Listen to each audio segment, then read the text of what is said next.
Well, I'm joined now by Julie Rajinski, a Democratic strategist and Fox News contributor, and Matt Schlapp is a former deputy assistant to President George W. Bush and a Republican strategist. And Matt, I first want to go to you on your former colleague. Now, Never heard of him before.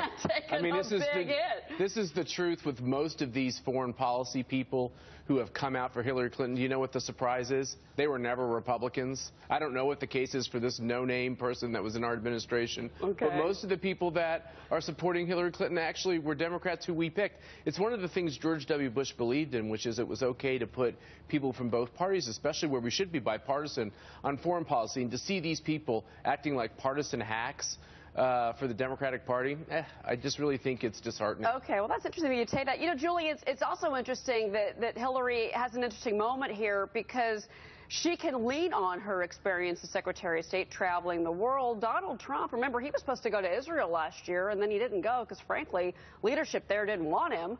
And then he's not really had any overseas Johnson his properties in Ireland, Scotland. So this seems to be a moment for her to kind of pounce on him and his foreign policy, or lack thereof. Yeah, of course, especially as he's going to Mexico today, meeting with a man who compared him, which I think is a little extreme, but compared him to Adolf Hitler and to Benito Mussolini.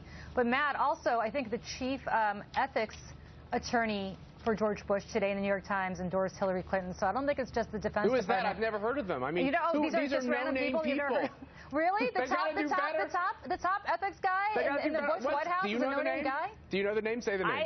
I didn't work in the Bush White House, my friend. You did, so you would know better than I would. I don't know your Republicans. Oh, I see. Okay, well, we'll see what happens. Look, the reality is there's over 100 people on the Republican side, prominent Republicans, who've now endorsed Hillary Clinton because of the same reason that you just heard, which is that they don't think Donald Trump is up to the task. I don't remember in my lifetime, maybe this happened before I was born, to have so many people of an opposite party endorse a presidential candidate, and I think that says more about Donald Trump than it does about anything else. Julia, I actually have to agree with you on that, but Matt, at the same time, what he really needs to do tonight when he gets to Phoenix, Arizona after this meeting with, to Julie's point, a president who's, been very negative on him, and some say he needs to apologize to the Mexican people today. I can't see Donald Trump doing that. But he also tonight has to really not waffle about his immigration policy. He really has to appeal because he has a big problem with Latino voters, especially in Florida. He needs them in Arizona. He needs them in Nevada. That's right. I think there's a question here of policy, and there's a question here of the language and the tone and the respect that is shown. I think Donald Trump has hit the right notes as he has been appealing to the African-American community for their votes. You ask people for their vote. You respect them. You tell them that you have a plan to make their life better. When it comes to the Hispanic community, so much of this has been wrapped around the harsh rhetoric of immigration, and it's very important for Donald Trump to use that language that he's using towards the African-American community and tell these Hispanic communities in this country that he respects them, that he understands what they're going through, that he wants to make their lot in life better. And yes, he believes people should follow the law. Here's a little secret with a lot of these Hispanics who came here illegally. They actually don't love the idea that so many people can come here illegally. And he can strike a balance. That's a good point. But Julie, really quick, I don't have a lot of time, but last question to you. You've got 11.4 million undocumented immigrants in this country. What's Hillary Clinton going to do with those? Well, she's talked very explicitly about putting them on a path to legalization, assuming they're not criminals.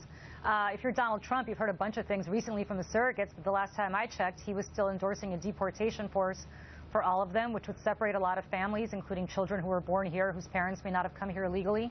So, when he goes down to Mexico today, it's very interesting because you've got a president in Mexico who's incredibly unpopular with his own people, who has nothing to lose by standing up to Donald Trump and calling Donald Trump all sorts of names. What Trump needs to be aware of is that he needs to come across as a statesman today and not take that bait. We'll see if he's capable of doing that for a change. Right. Well, Julie Rajinski, Matt Schlapp, so much to cover. It's always great to have you both here to cover it with.